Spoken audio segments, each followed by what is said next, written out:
امام شافعی رحمۃ اللہ علیہ فرماتے ہیں کہ اگر پورا قرآن نازل نہ بھی ہوتا، انسان کی ہدایت کے لیے اور انسان کی کامیابی کے لیے اور انسان کی رہنمائی کے لیے یہ ایک ہی صورت کافی تھی۔ اللہ تبارک و تعالیٰ کا احسان ہے کہ اس نے اس کے علاوہ بھی قرآن نازل کیا۔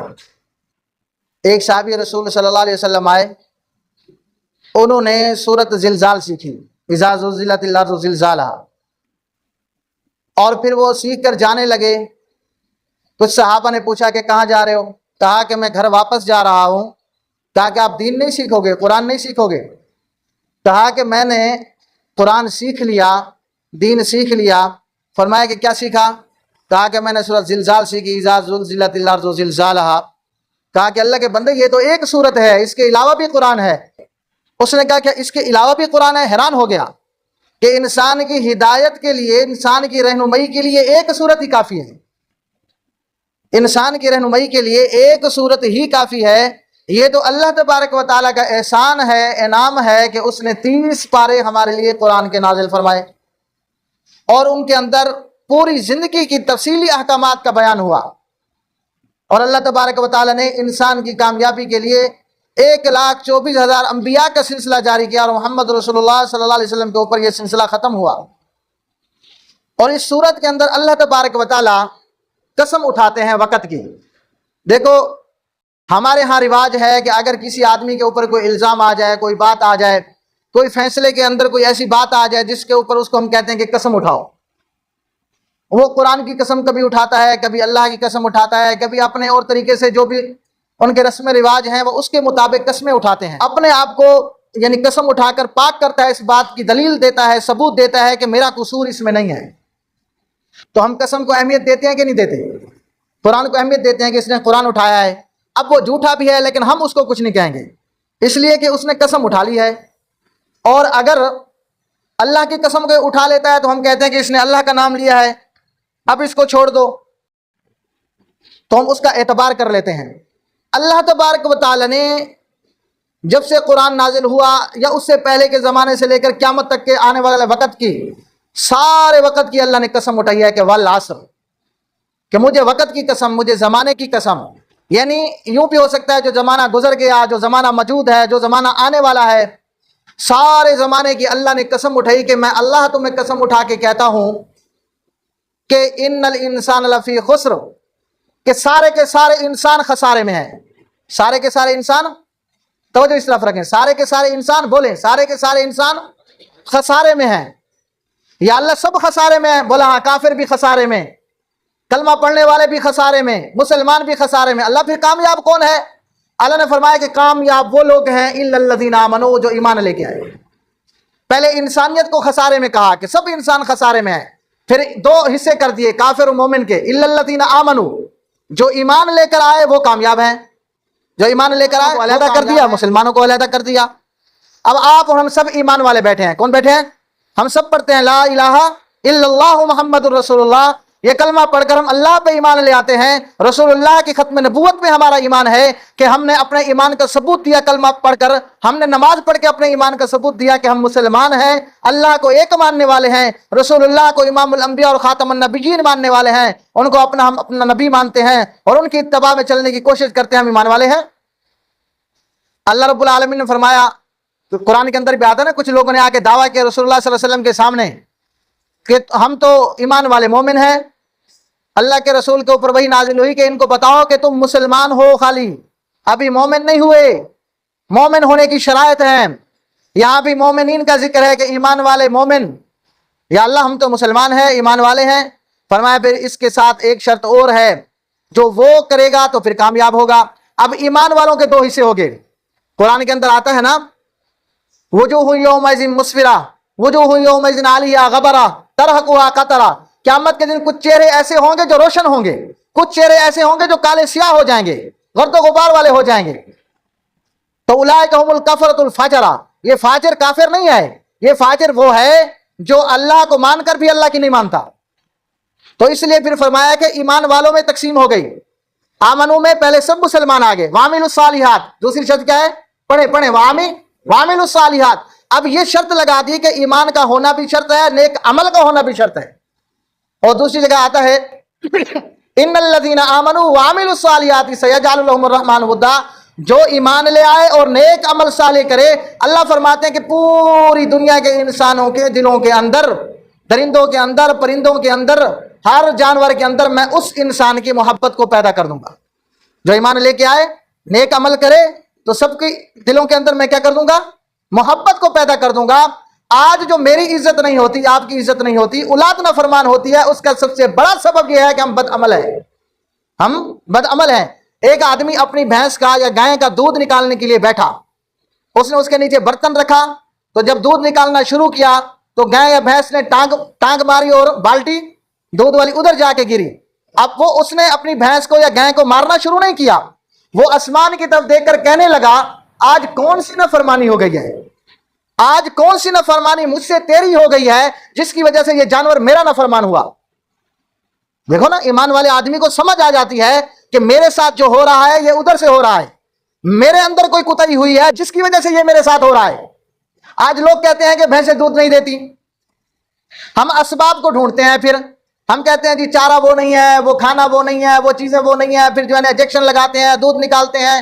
بھائی سب کچھ موجود ہے، اس کے خزانوں سے دودھ آتا ہے، اس کے خزانوں سے دودھ آتا ہے. ہمارے اعمال بد ہوئے، اللہ نے دودھ میں کمی ڈال دی. ہمارے اعمال بد ہوئے، اللہ نے جانوروں کو نافرمان کر دیا. ہمارے اعمال خراب ہوئے، اللہ نے اولاد کو نافرمان کر دیا. ہمارے اعمال خراب ہوئے، دنیا ہماری دشمن ہو گئی. تو اس لیے فرمایا کہ ان الذین آمنوا وعملوا الصالحات ان الانسان لفی خسر، سب خسارے میں ہیں لیکن ایمان والے فائدے میں ہیں، اور ایمان والوں کے ساتھ جس کے اندر نیک اعمال ہو وہ فائدے میں ہے. یا اللہ اگر ہم نیک عمل بھی کر لیں پھر ہم کامیاب. کہا اس کے ساتھ ایک شرط اور ہے، خود عمل کرو، وتواصوا بالحق، دوسروں کو کہو، دوسروں کو بتاؤ، حق بات کرو. جنت جانا چاہتے ہو سچ بولو، سچ بولو، سچ بتاؤ، حق بتاؤ. اور سچ بولنا ہمارے لیے مشکل، آج کے وقت میں سچ بولنا ہمارے لیے مشکل. کہتے ہیں جی میں سچ بولا تو میرے لیے مصیبت ہے، میں اگر سچ بولا تو میرے ساتھ جھگڑا ہوگا. تو میرے بھائیو دوستو، یہی مصلیتیں کر کر کر کے ہم نے ان کو جرت دی ہے جو مخالفین ہیں. مثلا چور کو دیکھنے والا دیکھتا ہے، اس کے اوپر نہیں بکتا، اس نے چور کو جرت دی ہے، وہ آئندہ کے لیے دلیر ہو جائے گا.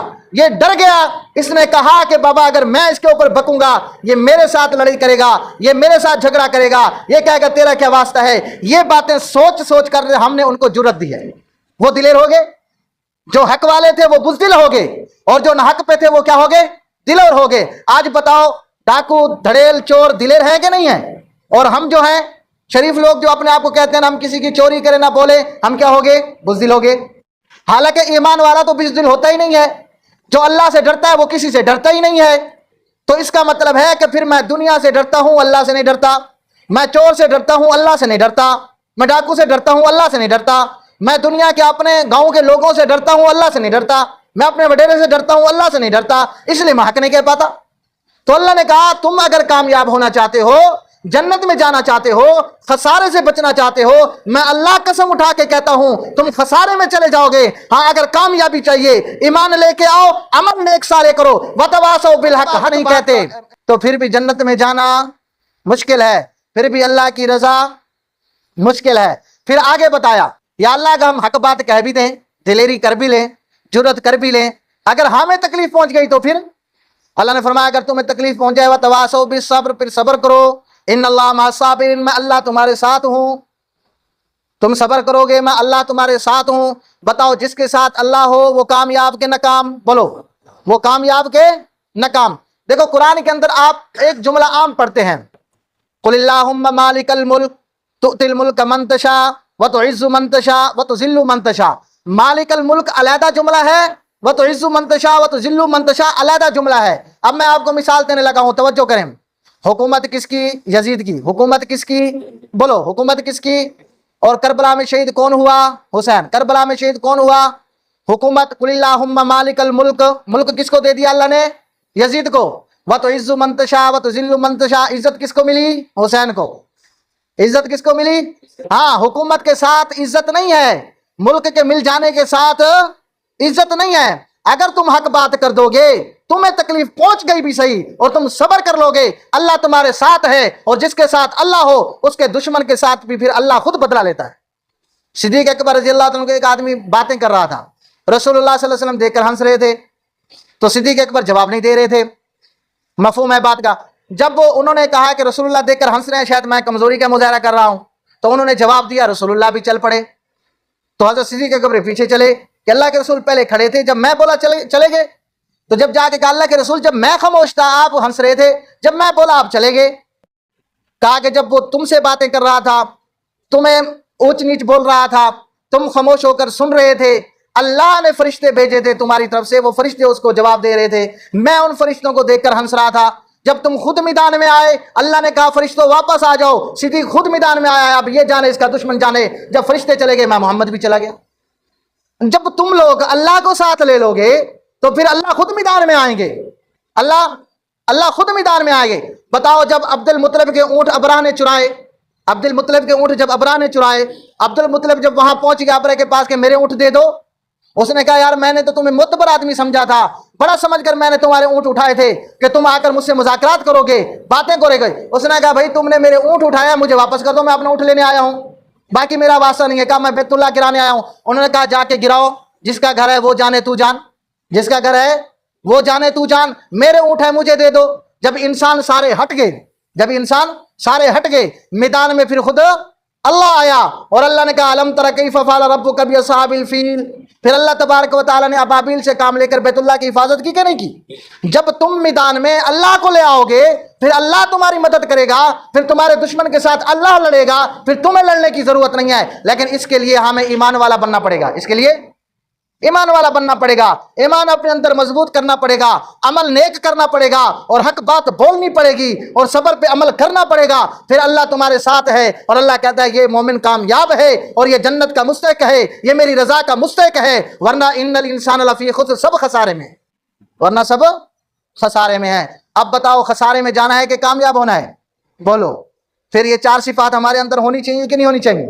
ہونی چاہیے۔ تو ان صفات کو اپنے اندر پیدا کرو، ایمان کو مضبوط کرو، ایمان کو مضبوط کرو۔ اور جب تم اکیلے ہو جاؤ گے اور ایمان تمہارا مضبوط ہوگا، عمل تمہارا نیک ہوگا، حق سچ بولنے والے تم ہوگے، اور پھر تم صبر کرنے والے، اللہ تمہارے ساتھ ہوگا، رات کو بھی تمہارے ساتھ ہوگا، دن کو بھی تمہارے ساتھ ہوگا، سوتے میں بھی تمہارے ساتھ ہوگا، جاگنے میں بھی تمہارے ساتھ ہوگا۔ ایک ایک قدم پہ پھر اللہ تمہاری رہنمائی بھی کرے گا اور اللہ تمہاری مدد بھی کرے گا، پھر کوئی بھی تمہیں ذلیل نہیں کر سکے گا، کیونکہ اب اللہ نے وعدہ کر لیا ہے ان الذین آمنوا وعملوا الصالحات سیجعل لهم الرحمن ودا۔